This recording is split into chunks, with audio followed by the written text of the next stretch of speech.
Hello there. Now, if you've made it this far, you might notice that I've been wearing the same shirt for the past few episodes. That's because as I currently prepare things for the next book that I'm going to be doing, I decided to record the final few of these in bulk. So that way it'd be easier to go ahead and get them taken care of, get them recorded, and then, get them uploaded. That being said,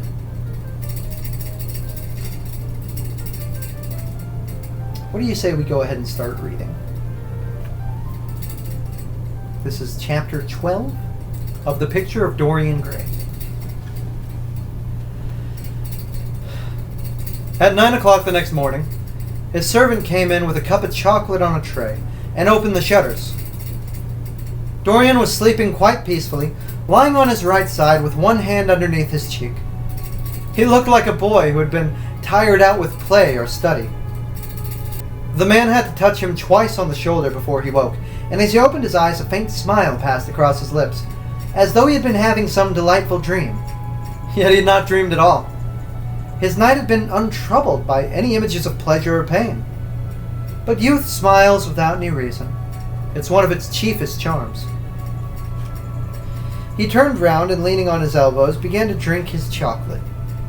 The mellow November sun was streaming into the room.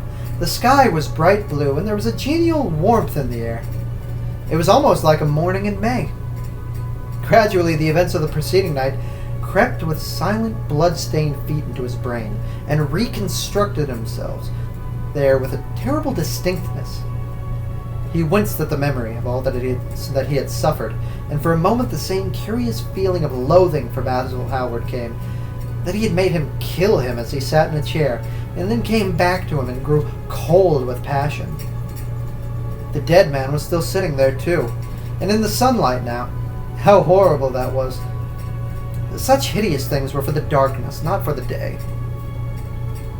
He felt that if he brooded on what he had gone through, he would sicken or grow mad.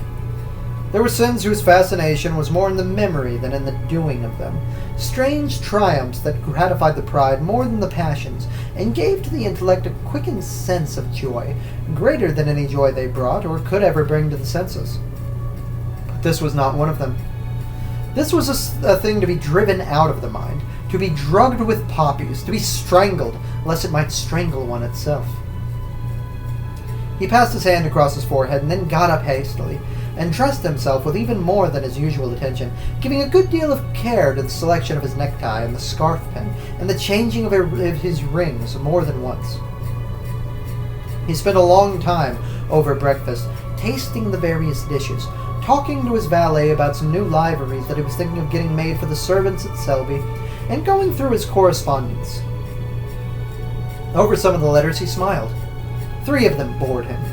One he read several times over and then tore up with a slight look of annoyance on his face. What that awful thing, a woman's memory, as Lord Henry had once said. When he had drunk his coffee, he sat down at the table and wrote 2 letters. One he had put into his pocket, and the other he handed to the valet. Take this round to 152 Hertford Street, Francis, and if Mr. Campbell is out of town, get his address. As soon as he was alone, he lit a cigarette and began sketching upon a fine piece of paper, drawing flowers and bits of architecture first, and then faces. Suddenly he remarked that every face that he drew seemed to have an extraordinary likeness to Basil Hallward. He frowned, and getting up, went over to the bookcase and took a look at the volume at hazard. He was determined that he would not think about what had happened till it became absolutely necessary to do so. When he had stretched himself on the sofa, he looked at the title page of the book.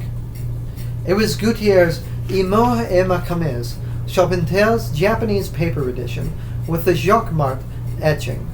The binding was of citron green leather, and a design of gilt trellis work and dotted pomegranates. It had been given to him by Adrian Singleton. As he turned over the pages, his eyes fell on the poem at the hand of Le Seigneur, the cold yellow hand de ce place encore mal lavé, with its downy red hairs and its dot de femme. He glanced at his own white taper fingers and passed on, till he came to those lovely verses upon Venice. Sur une gamme chromatique, le sein de perles sur l'océan, les Vénus de Aldratique sorte de luz encore source de blanc. Les domes sur l'azur des ondes, suivant la phrase au pour contour, s'enflant comme des gorges rondes, que soulevait un soupir d'amour. L'esquif abédor et me dépose, jetant son amarre au pilier, devant une façade brossée, sur les marbrés d'un escalier. How exquisite they were!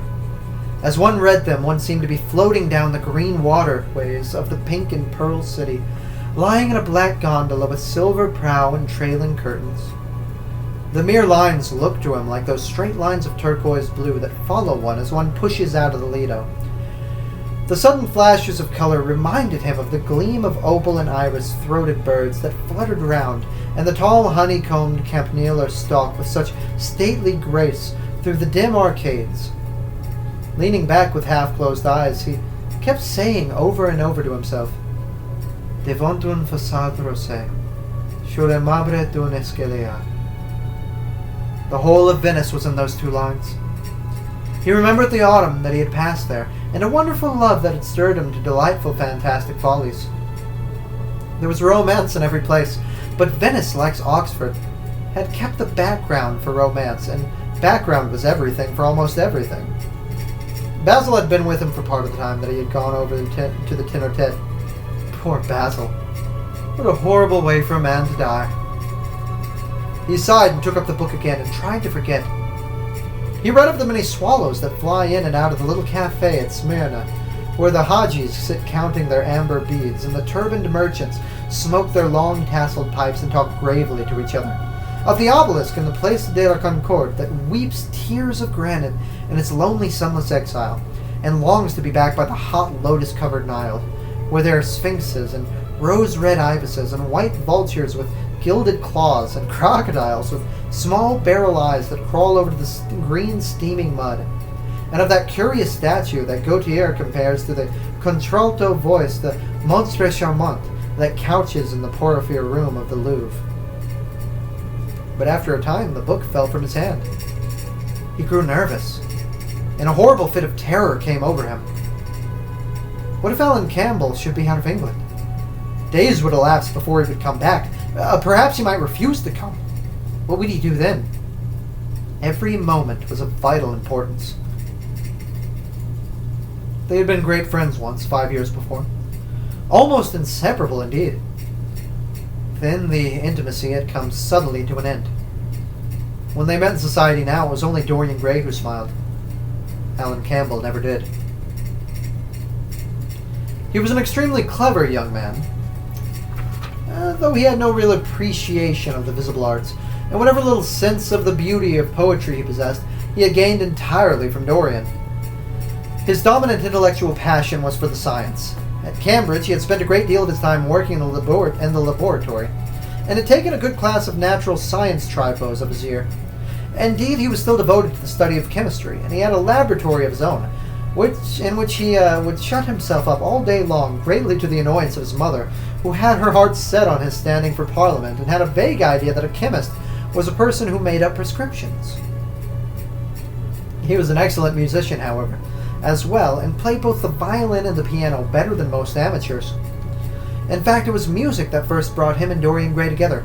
Music and that indefinable attraction that Dorian seemed to be able to exercise whenever he wished, and indeed exercised often without being conscious of it. They had met Lady Berkshire's on the night of that Rubinstein play there, and after that he used to always be seen together at the opera, and wherever good music was going on. For 18 months their intimacy lasted. Campbell was always either at the Selby Royal or in Grosvenor Square. To him, as to many others, Dorian Gray was the type of everything that is wonderful and fascinating in life. Whether or not a quarrel had taken place behind them, no one ever knew. But suddenly people remarked that they scarcely spoke but when they met, and that Campbell seemed to always be away early from any party to which Dorian Gray was present. He had changed, too. He was strangely melancholy at times, and appeared almost to dislike hearing music of any passionate character. It would never himself play, giving as his excuse when he was called upon that he was so absorbed in science that he had no time left in which to practice. And this was certainly true. Every day he seemed to become more interested in biology, and his name appeared once or twice in one of the scientific reviews in connection with certain curious experiments. This was the man that Dorian Gray was waiting for, pacing up and down the room, glancing every moment at his clock and becoming horribly agitated as the minutes went by.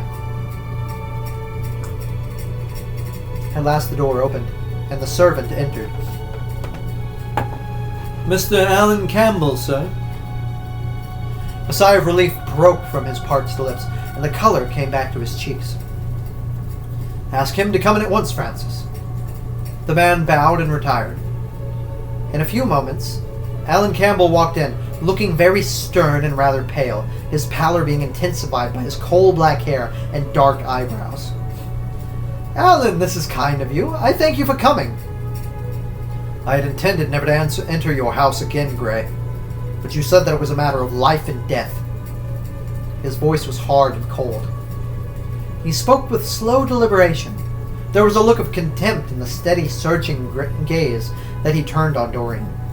He kept his hands in the pockets of his astrakhan coat, and appeared not to have noticed the gesture with which he had been greeted. "It is a matter of life and death, Alan, and for more than one person. Sit down."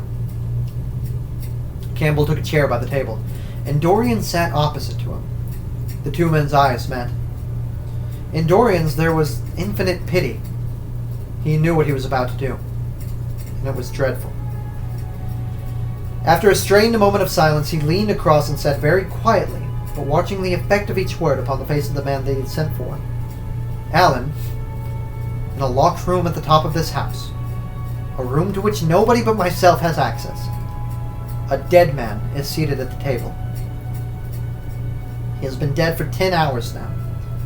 Do not stir, and do not look at me like that.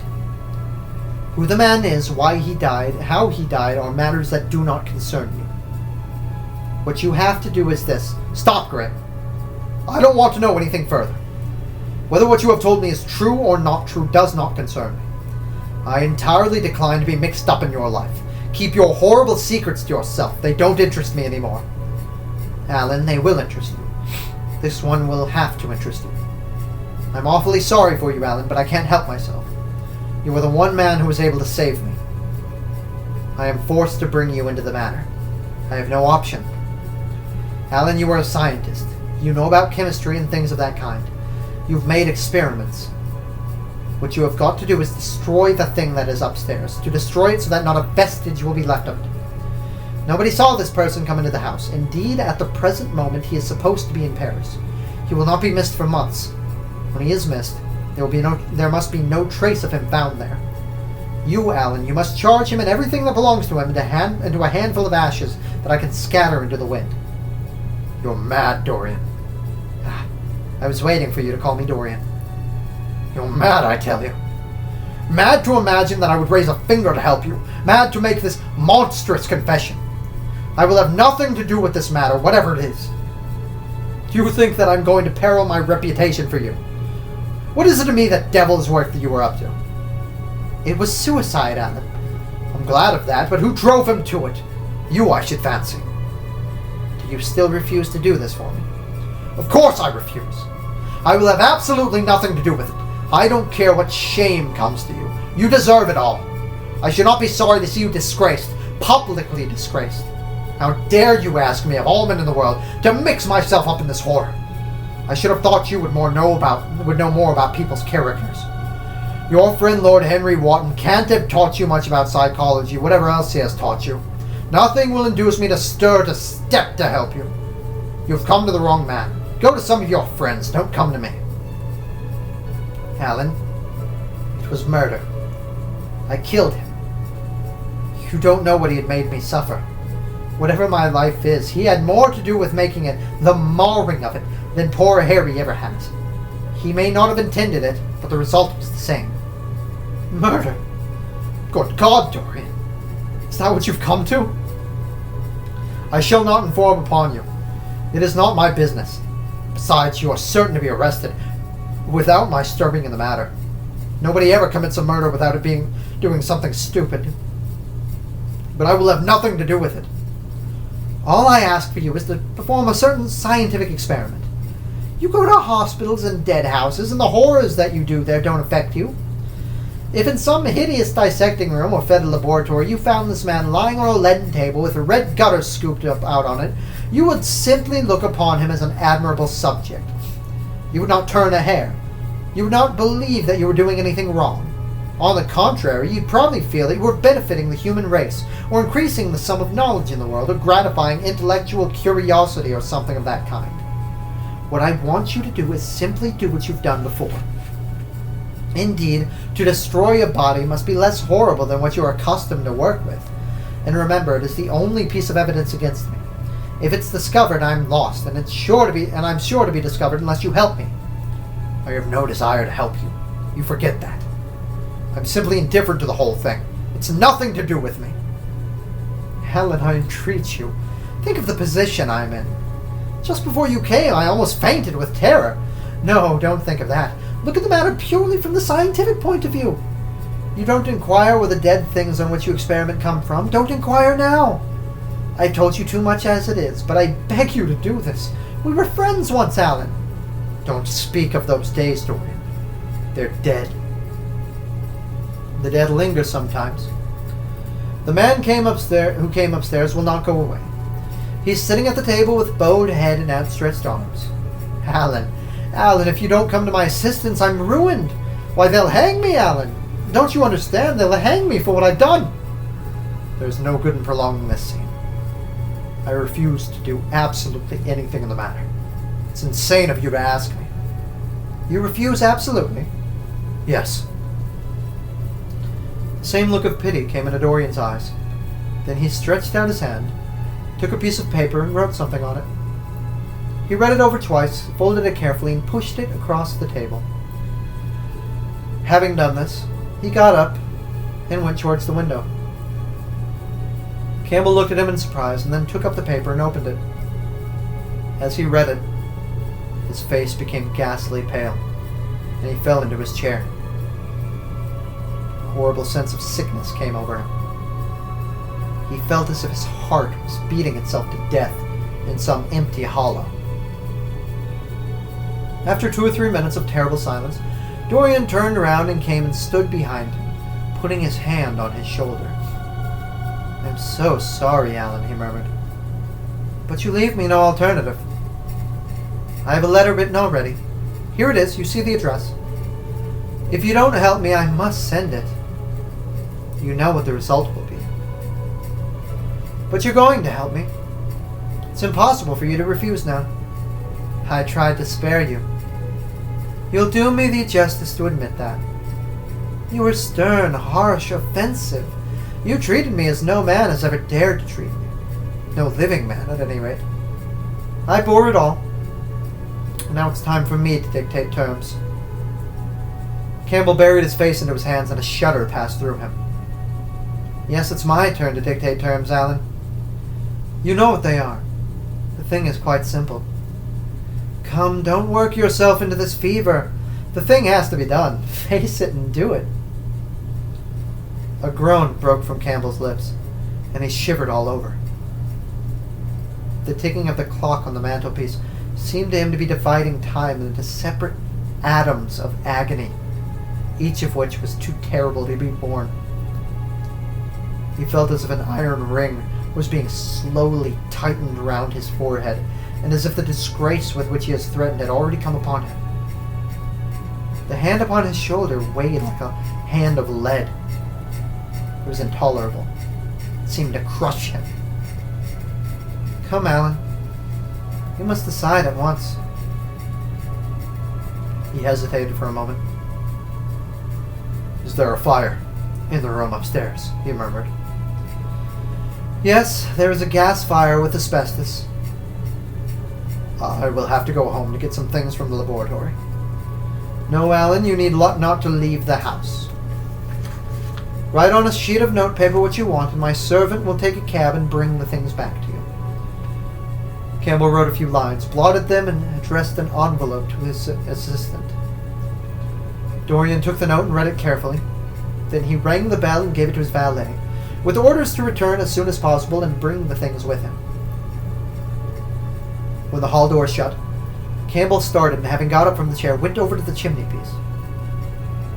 He was shivering with a sort of ague. For nearly 20 minutes, neither of the men spoke. A fly buzzed noisily about the room, and the ticking of the clock was like the beat of a hammer. As the chime struck 1, Campbell turned around and, looking at Dorian Gray, saw that his eyes were filled with tears. There was something in the purity and refinement of that sad face that seemed to enrage him. "You are infamous! Absolutely infamous!" he muttered. "Hush, Alan. You've saved my life," said Dorian. "Your life? Good heavens! What a life that is! You've gone from corruption to corruption, and now you've culminated in crime. In doing what I'm going to do, what you force me to do is not your life that I'm thinking."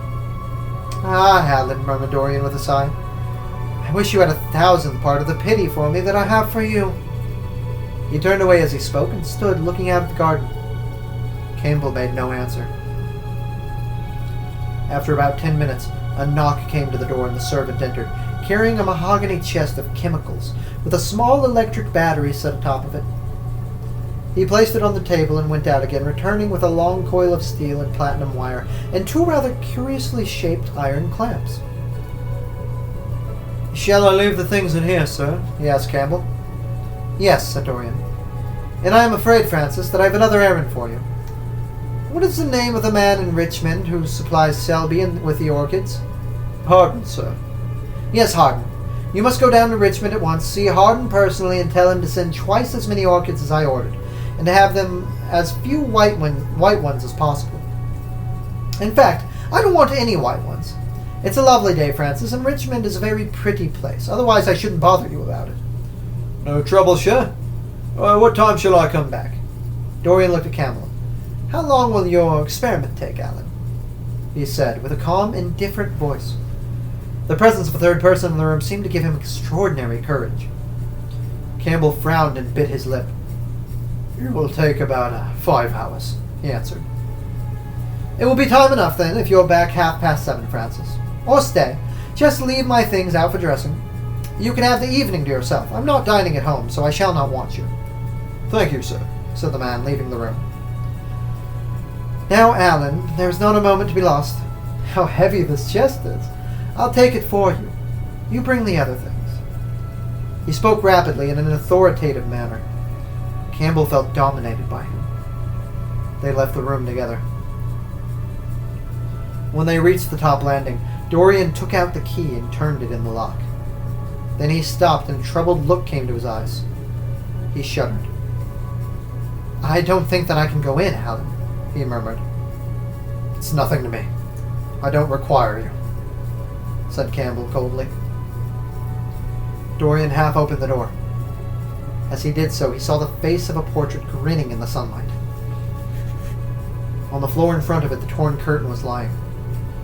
He remembered that the night before, for the first time in his life, he had forgotten to hide it when he crept out of the room. But what was that loathsome red dew that gleamed, wet and glistening, on one of the hands, as though the canvas had sweated blood? How horrible it was! More horrible it seemed to him for the moment than the silent thing that he knew was stretched across the table, the thing whose grotesque misshapen shadow on the spotted carpet showed him that he had not stirred, but was still there as he had left it. He opened the door a little wider and walked quickly in, with half-closed eyes and averted head, determined that he would not look even once upon the dead man.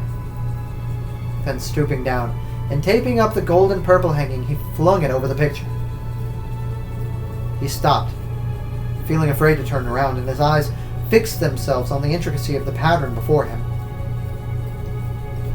He heard Campbell bringing in the heavy chest, and the irons, and the other things that he had required for his dreadful work.